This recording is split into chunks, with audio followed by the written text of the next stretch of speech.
And we are live to, no, the news, the 11/20/2020 news 246, I believe is when we were recording this. I appreciate you all joining us. Of course, we record the news segment, which is it comes a couple days after the interview segment on the Better on Draft subscription. Yeah, subscribe podcast, of course, Spotify, iTunes, all those fun things. I don't know what I'm talking about. Don't forget to check out our sponsors, though. Zatuna Liquor over in Rochester Hills, and of course North Center Brewing over in Northville, Michigan. I appreciate you all joining me. Let's go around the horn real quick, see what everyone's drinking. Matt, you wanted to show in front of everyone what you were pouring. What were you drinking? So I started with the cold brew. Where's my cold brew coffee stout from Brew Detroit, Okay. I I gotta and get I've that. got the mango pineapple Vizzy again to keep my vitamin C up during my also time of COVID. So trying to double fist appropriately. All right. Well, across the country, Dan, what are you drinking over there? Switched it up to the old Bloody Mary. All right, Dan's getting the Bloody Mary. Wendy. So I am a huge Aldi's fan. I don't know if you guys know that. And normally I get my Bell's beer there because it's there. But they have a chocolate stout out that just came out recently, so I'm gonna give that a try. We'll see how it goes. Well, for me, I bought a six-pack of Bel Air Brown, so I cracked open bottles 4, 5, and 6. Um, so I'm feeling good right now. Robert, what are you up to? Trying to figure out what the hell Matt's doing because you're not supposed to be piling up on vitamin C. You're supposed to be piling up on vitamin D, and there's no phrasing fixing of that. But right now, I am having a Black is Beautiful from Five Shores because since I didn't have any shorts beer, this is as close as I can get to shorts geographically. I think there's a joke in there somewhere that I need to just let go. All No, right. Well, you're good. Matt's letting go the vitamin BBC. We Oh, it's have BBD. Oh, Jesus. Oh. we have, as always, segment 2. Here is Robert with the Beer News.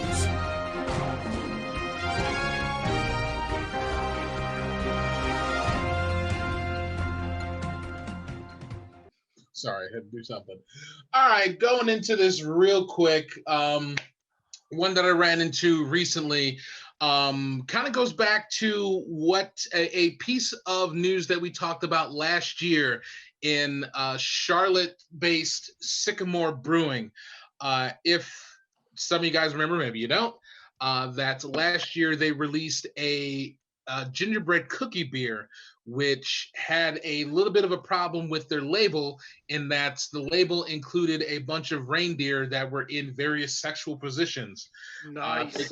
They got in trouble. Someone called it in to the liquor board, who then went towards Sycamore Brewing about said unapproved label, and they faced either I believe it was a $1,000 fine or a 10-day suspension. I believe they went for the fine. I don't quite remember. But they have come out with a new gingerbread cookie ale or gingerbread cookie beer this year. And it does still seem like it's completely out of the I don't give a fuck department with Sycamore Brewing because as last year they did it with reindeer, this year they decided that they were going to put gingerbread men on the can, which would be all fine and good until you look at the can and you see that the gingerbread men are in latex suits, having handcuffs, paddles, masks, and they actually have icing as collars. Are we sure it's icing? I don't know. But clearly, Everybody needs a snow job these days. what they planned to do this time was that they were putting the gingerbread men in bondage. And it is I mean, when you look at the can, at first it looks very unassuming. Like it's like, oh, they put some gingerbread men on there, and then you start to look into the details, and it's like, oh, they're in some very, I guess, compromising situations that they want to be in. It's their preference. But it's very interesting to see a can at a brewery where they're just like, we're going to go ahead and come up with these designs. And, with the rules that have come out from the Brewers Association, it kind of teeters on, what's allowed and what's not. And I'm curious if, because I haven't seen anything yet, but I'm curious if the liquor board is going to come at them again. I don't know if this label's been approved or not. It may have been approved, and it's like one of those things where it's a license plate that someone didn't understand, or somebody gave them the false meaning of what a license plate actually meant to them, and they just approved it, or it was not approved again. But I mean, it could be something in there where it's in that realm where I would think it's something that wouldn't be approved. So I guess really a question to y'all as a start is like, and if you were to look at that can and you see these things on here, are you going to, as a part of the liquor board, are you going to approve something like this? And I'm going to start with Dan on this one. Yeah, I'm gonna give you my take on this. Isn't the board that approves this federal? Yes, the TTB is federal. Yeah, they're totally rolling the dice and they're just shut down. They don't have enough people to actually catch this or do anything about it. It's the perfect time to roll with something ridiculous and probably have nothing actually happen.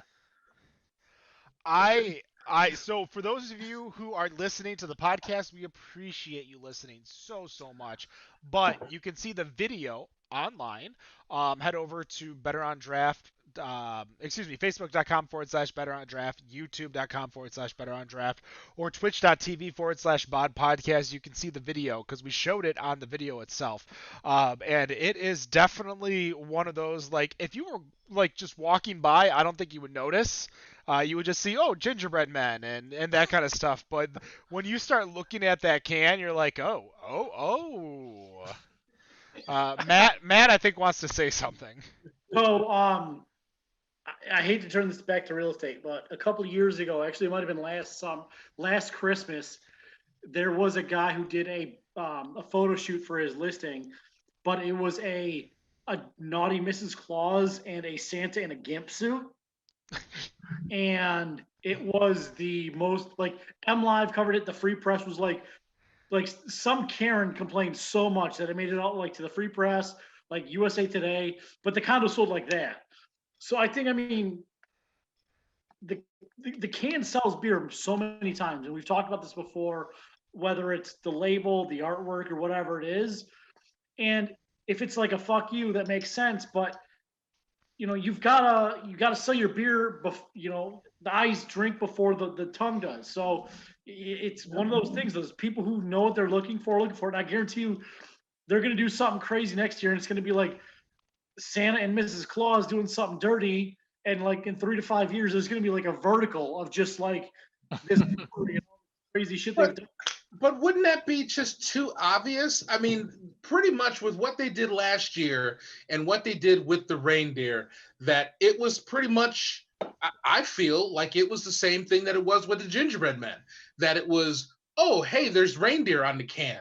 And then you looked at the can, you're like, oh, I mean, do these reindeer know Kama Sutra? Because this is some shit that's going down on here.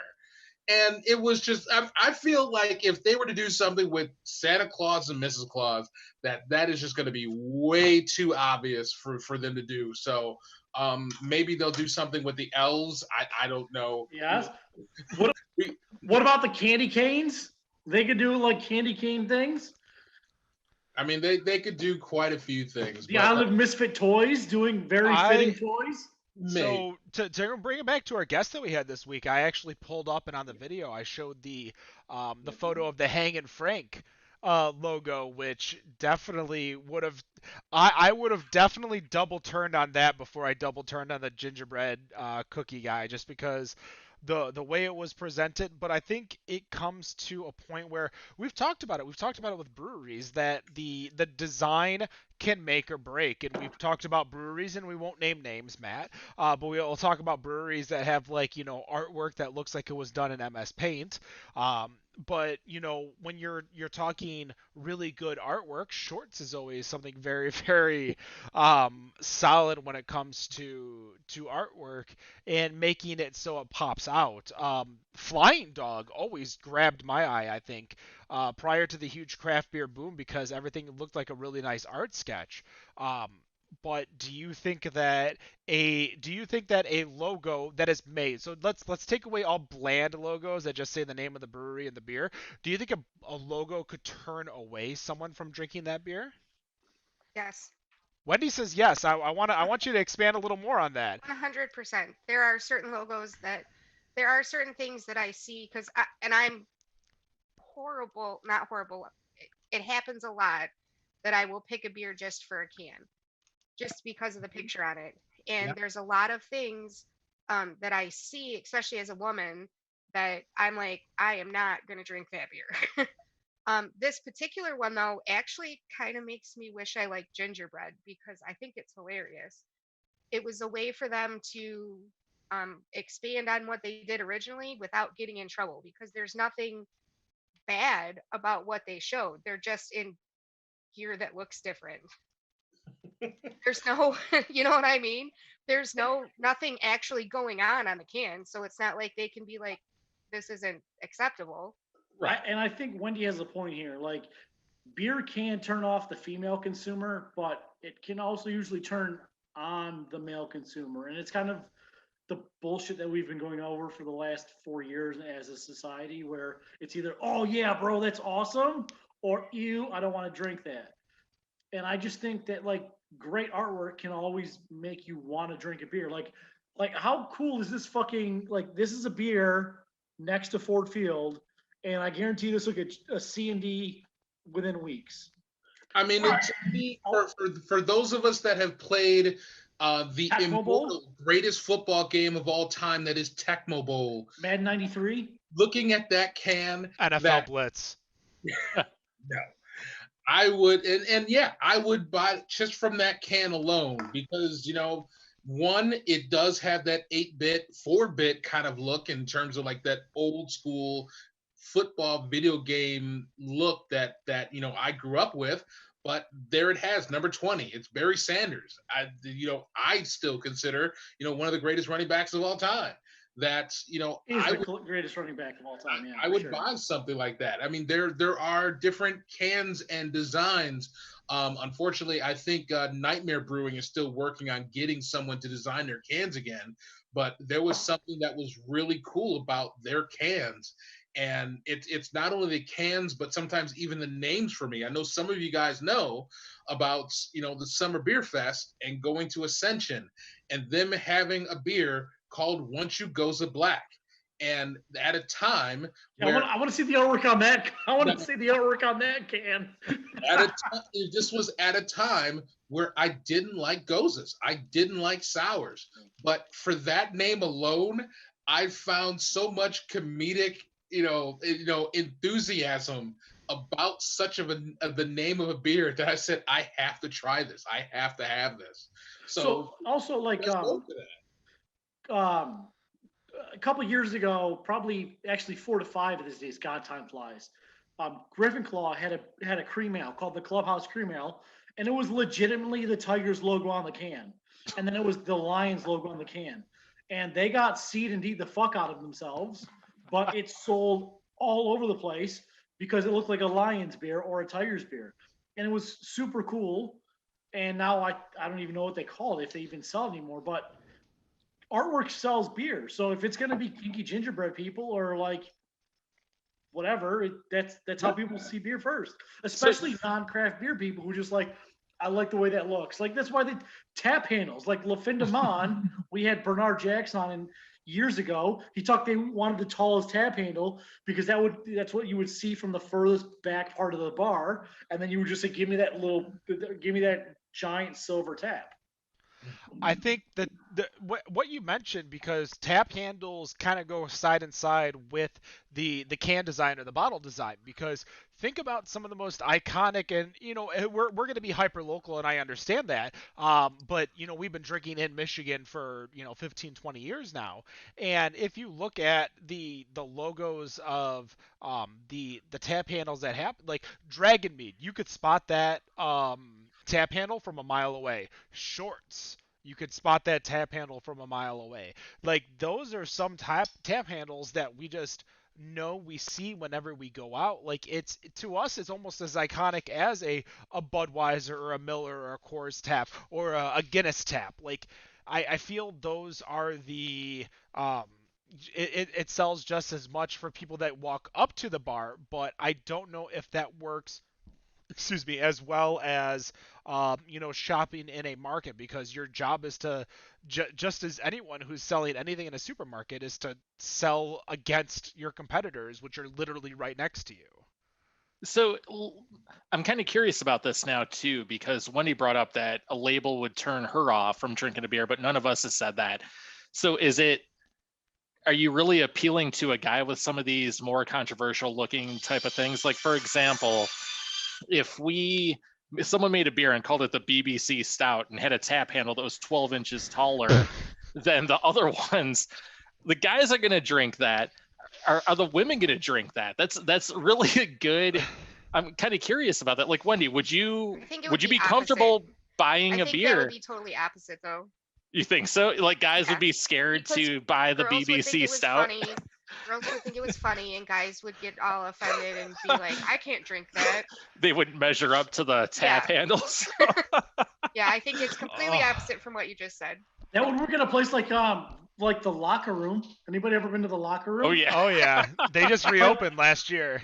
Where they they have a shot called the blowjob, where they put you in like a barber chair, put a shot down your throat, like swirl some like whipped cream on. I think it would be something you would see in Vegas, where it would be a huge hit at a bachelorette party, and it's probably um like that light stout that Joe was talking about is super approachable for somebody who doesn't like stouts.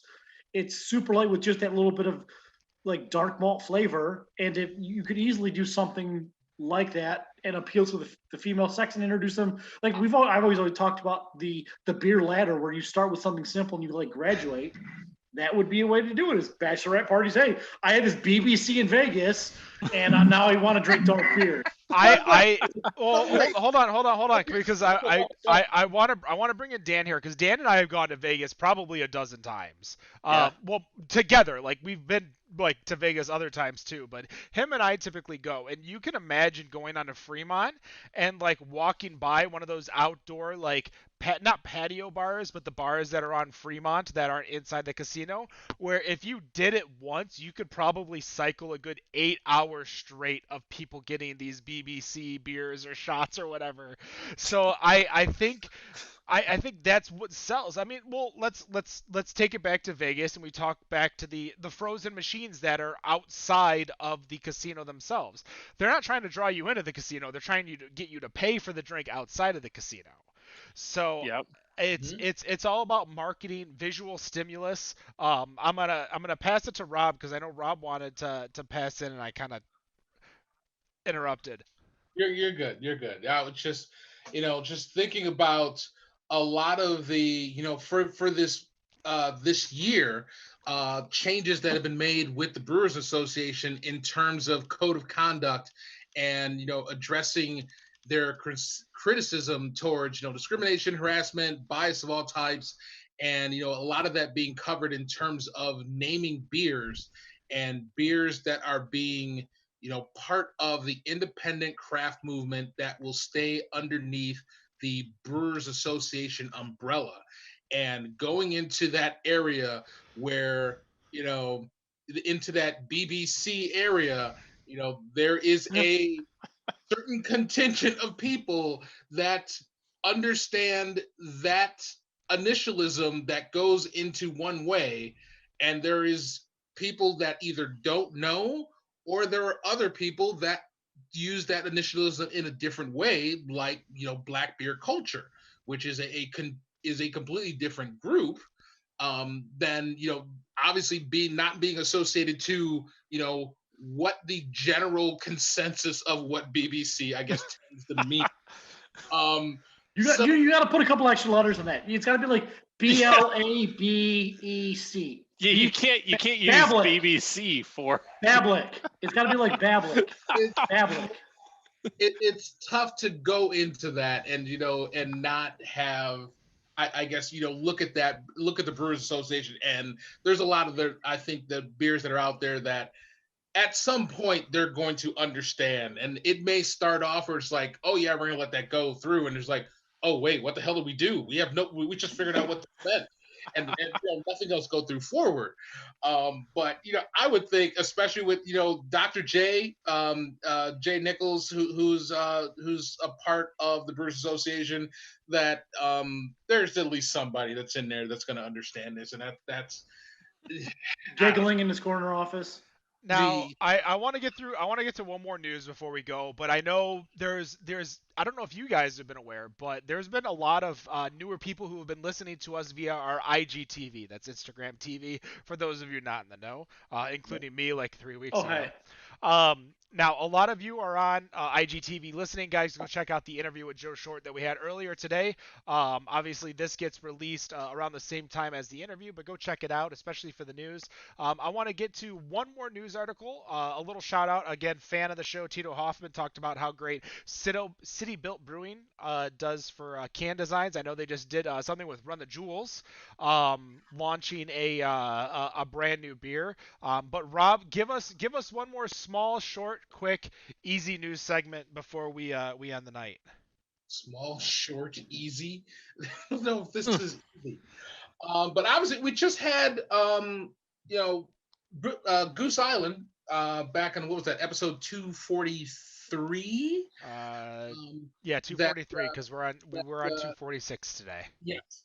That obviously with the pandemic, a lot of things changed, and not being able to do Prop Day, but everything has shifted where everyone is being able to get their Prop Day allotments by actually doing a drive-through, going to the United Center, or going to stores like Benny's or Jewel Osco or the Beer Temple, where a lot of those sales for Bourbon County has moved.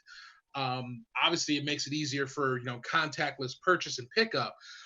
But going into 2021 and into the future, I think with most beer releases, I feel like the demand is still going to be there for the beer, but I also think that the demand for being able to get the beer via maybe like drive-through to get the beer and go is going to stay there as well. So I guess the question to you guys is whether or not you think that the day of the beer release, the day of the festival, is it, in a sense, I don't want to say dead, but I just want to say, has the beer release now evolved to a point where let's just pick up our beer and go? Yes. We're not going to get back to a point where we're going to be having these beer festivals and enjoying ourselves in a craft beer conglomerate anymore. I think we'll still see festivals. I think we'll still see festivals. Like the Dark Lord Days and the Toppling Goliath one, No Rules Day. I think you'll still see those, but I don't think you'll see the people standing in line on a random Saturday for the latest release at the brewery around the corner. I'm gonna disagree with you, Wendy, and I think that based on people that I've talked to regarding Goose Island, and their upcoming Black Friday, the Bourbon County Day, I think people will still stand in line. I think there will be a significant amount of people still standing in line, but I think that breweries need to have a post-COVID release format to where people that don't want to stand in line can still attempt to get their allotment. Now, we could talk about how Ascension does their releases over, whatever ticket program that they use. I don't know what online program that they use, store program. but I think that being open a little more, but as a Michigander, as someone who has talked about it, I think there needs to be an adjustment to the laws to allow shipping so that people who also want to buy and pay for shipping can pay for shipping. Yeah, for Uh, real. For because they're not sorry. gonna. No, you're perfectly fine. They're not gonna buy it from whatever third party liquor store. Like they're not. These beers aren't getting to Zatuna. No Rules does not go to Zatuna. But if I'm willing to pay for shipping for 4 bottles of No Rules and I get it on time and buy it, sure. You know what? Do an allotment day where you sell it at the allotment day and then do an online sale, or allocate some to the some to the online sale, the rest of the on day. But I think there needs to be a place where, one, we allow for shipping, and two, it makes it a lot easier for the consumer to get the beer as opposed to having to jump through a shit ton of hoops. Yeah, so I'm gonna go ahead and kind of split the difference between both of you. I think beer like releases are gonna die because I think beer's dying. I think we've noticed that beer's been getting smaller and smaller every year or so. And sorry to say it, but seltzers are kind of like helping. Like the next generations, the Z Gen isn't wanting 12% ABV beers because they're keto and they're fucking on TikTok and they I want completely disagree with that. It may be dying in Michigan, but come on out to the West Coast and watch how fast people line up or try to kill each other for a bottle Logic beer, especially if it's a collab with like Toppling Goliath or someone like that.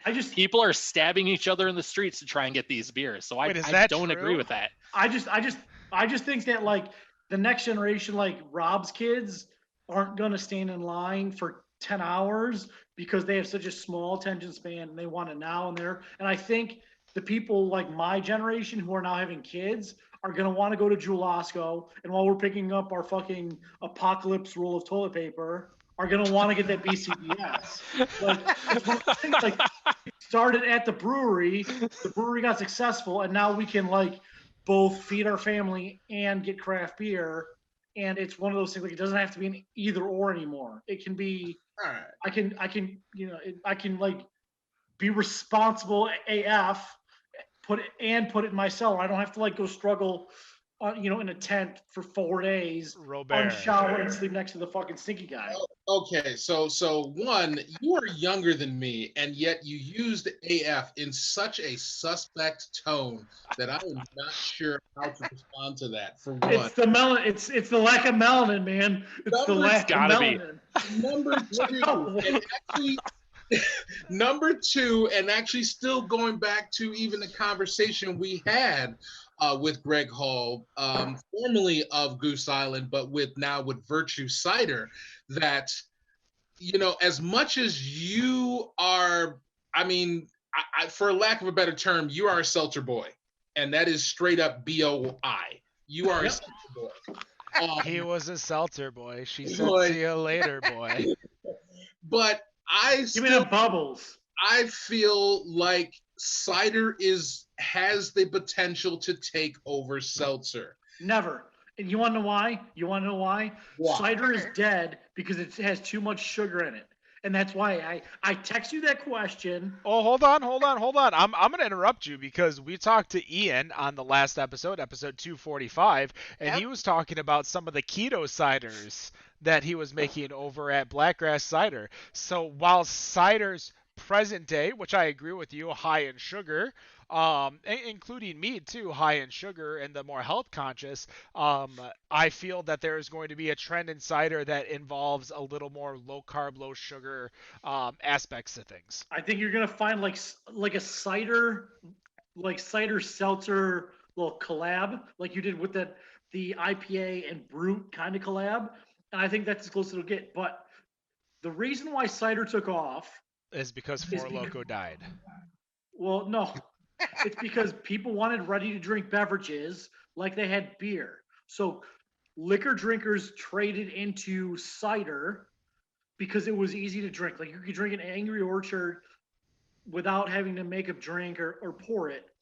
And then when people got like keto crazy and were thinking about sugars, they stopped drinking that, and then they moved to the Brutes, and now that they have these ready to drink, like the Mike's Hard Lemonades, 0 sugars, the TGI Fridays, 0 sugars, all of the seltzers, no sugars. Like all of that's moving to no sugar, no carb, no calorie because people are so health conscious. That's why people are drinking so many NAs, non-alcohols, like the hop teas, the hops, all the other bullshit that like Ashley at Holiday Market is pushing. Because I mean, it works. Like people want to get the hop flavor without the intoxicant, like you were talking about the weekday school beers. I agree with you, but you mentioned something, and I don't think you understood what you said, but you said liquor drinkers.